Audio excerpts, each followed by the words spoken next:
I've always believed that filling up my bench with high upside handcuff running backs was the optimal way to build a team in fantasy football. And it doesn't have to be the handcuffs to your own running backs. In fact, I actually prefer the handcuffs to running backs that aren't on my roster because that opens up the ceiling outcome for my team.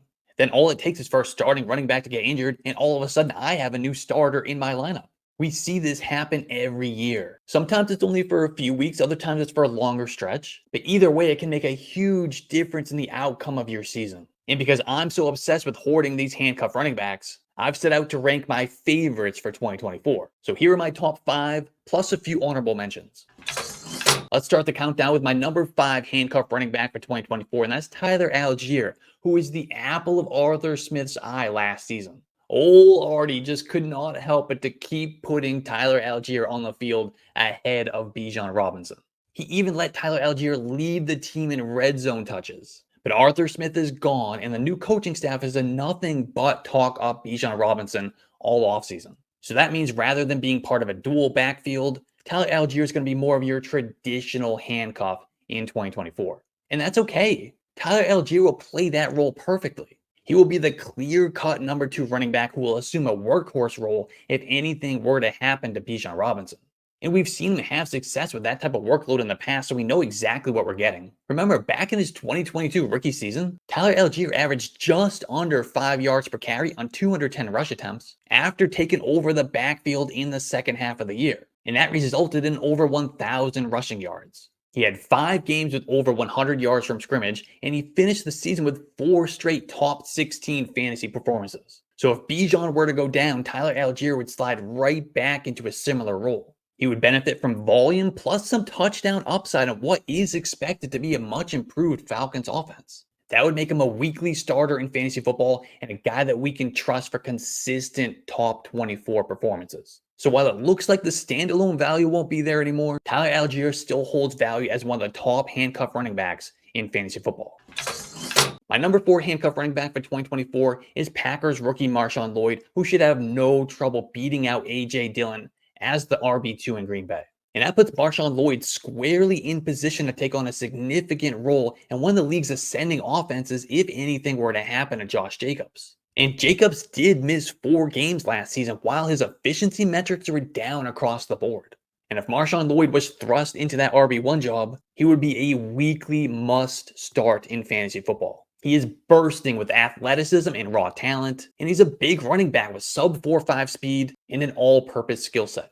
He's difficult to bring down the open field with a combination of speed, size, explosiveness, strength, and lateral agility, making him nearly impossible to take down with a single defender. And Lloyd can add value on passing downs as well, with quality hands and the ability to take a check down and turn it into a big gain. He could even add some standalone value as a complement to Josh Jacobs. And given his explosive traits, MarShawn Lloyd wouldn't need a lot of volume to become fantasy relevant. The real value, though, is in the case of a Josh Jacobs injury. Like I said, Jacobs missed 4 games last year, and he's missed multiple games in every season except for 1. And even in that 1 year, he seemed to be popping up on the injury with something new just about every week. And with his running style, it's really no surprise that he gets nicked up quite often. And given that he has more than 1,500 career touches, Josh Jacobs feels like a safe bet to probably miss a couple games. And that would open the door for MarShawn Lloyd to be the lead guy in a Green Bay offense that was number 7 in total touchdowns last season. And at that point, he would be a weekly RB2 in fantasy football with the upside to score in the top 12 in any given week.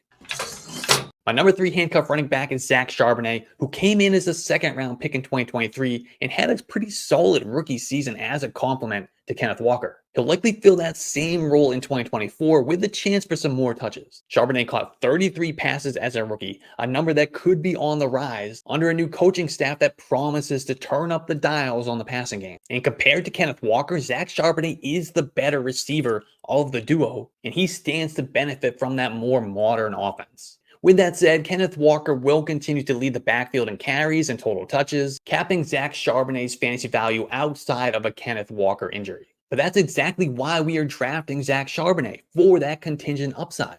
If Walker were to go down, and he has missed 4 games over his 2 seasons, Zach Charbonnet would have 0 competition in that backfield.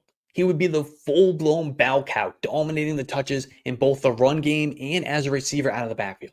Now, the Seahawks offensive line is a little questionable, which is really the only reason Zach Charbonnet is not higher on this list, but he's skilled enough to overcome some of those blocking deficiencies. In fact, Zach Charbonnet was top 15 in yards created per touch last year, and he ranked number 24 in yards per touch. He also found enough room to rank number 21 in breakaway run rate, and all that's according to playerprofiler.com. So like I said, if he's asked to step in for Kenneth Walker, volume is going to be in Zach Charbonnet's favor. And if we look back at the 2 games that Kenneth Walker missed last year, in addition to leaving another early, Zach Charbonnet averaged 16 carries per game and he was targeted 12 times. And he played more than 84% of the snaps in 2 of those 3 games. So if Kenneth Walker were to miss more time in 2024, Zach Charbonnet would instantly become one of the few bell cow running backs in football. And that's a coveted role in fantasy, which makes Zach Charbonnet one of the best handcuffs available and a great target in the double-digit rounds.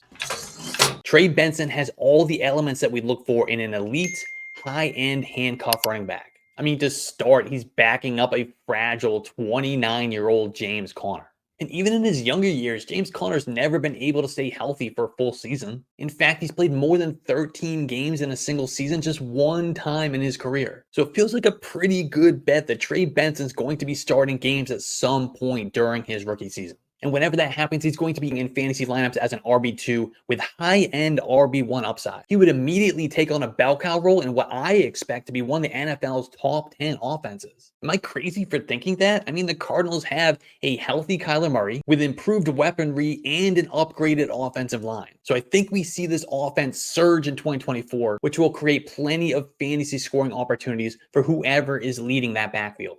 And Trey Benson has the tools to get it done. He's a big running back at 216 pounds, and he has 4.39 speed. He's an aggressive runner who doesn't go down easy, and he's a big play waiting to happen. And that's going to be a perfect complement to Kyler Murray's rushing ability, as well as the receiving elements of Marvin Harrison Jr.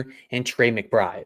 And I've said this before, but Trey Benson needs to be a priority target for all 0 RB drafters. But he's really a great pick for anyone looking to add some upside to their bench, regardless of draft strategy. And that's exactly what we're looking for when we are drafting handcuff running backs. We're looking for that massive upside, a guy that we can plug into our lineup and instantly become a starter. And Trey Benson could be that guy. And his ceiling is he becomes the starter in Arizona and a league winner in fantasy football.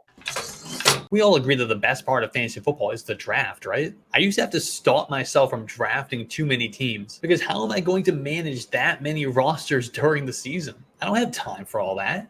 That's where Underdog Fantasy comes in. On Underdog, all you do is draft. No lineup setting, no waiver wire, just draft, and you're done. And you can win real money.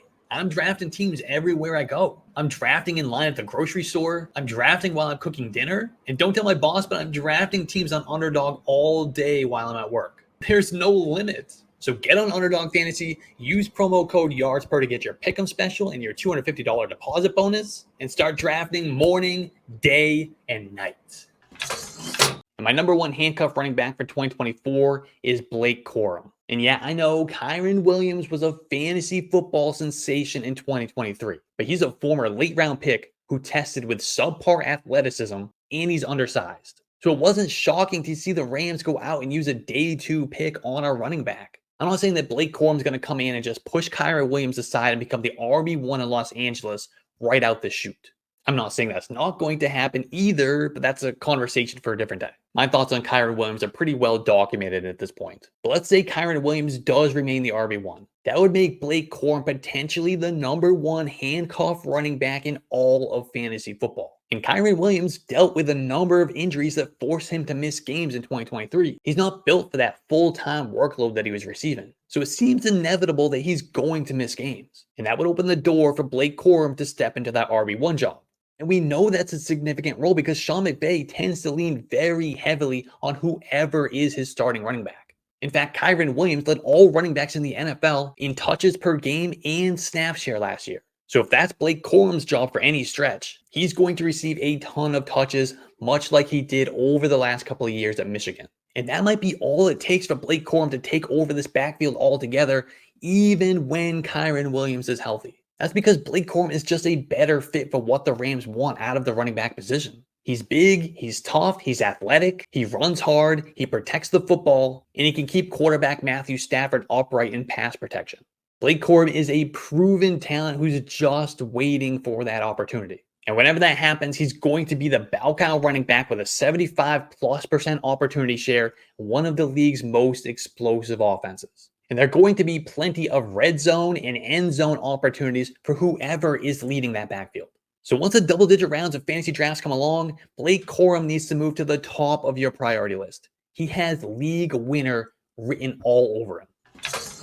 With how much I love drafting handcuff running backs and stashing them on my bench, I couldn't stop at just 5. So let's go through a few honorable mentions. We'll start with Kendre Miller, who's really more than a pure handcuff. He's going to handle quite a few carries in a split backfield with Alvin Kamara. Then we got Ray Davis in Buffalo, who has a ton of touchdown upside, even with James Cook in the picture. And he could return RB2 value if Cook were to go down. But what about this strange Dallas backfield? I'm looking at Rico Dowdle. He's probably more likely to split carries with Ezekiel Elliott than to operate as a pure handcuff. He could even lead the Cowboys in carries if Zeke just doesn't have enough gas left in the tank. And we kind of have a similar situation in Cincinnati where Chase Brown is going to split work with Zach Moss. Brown's going to handle the receiving duties as well as taking some carries. If I'm drafting a Bengals running back, it's going to be Chase Brown at a little bit of a discount compared to Zach Moss. He's electric.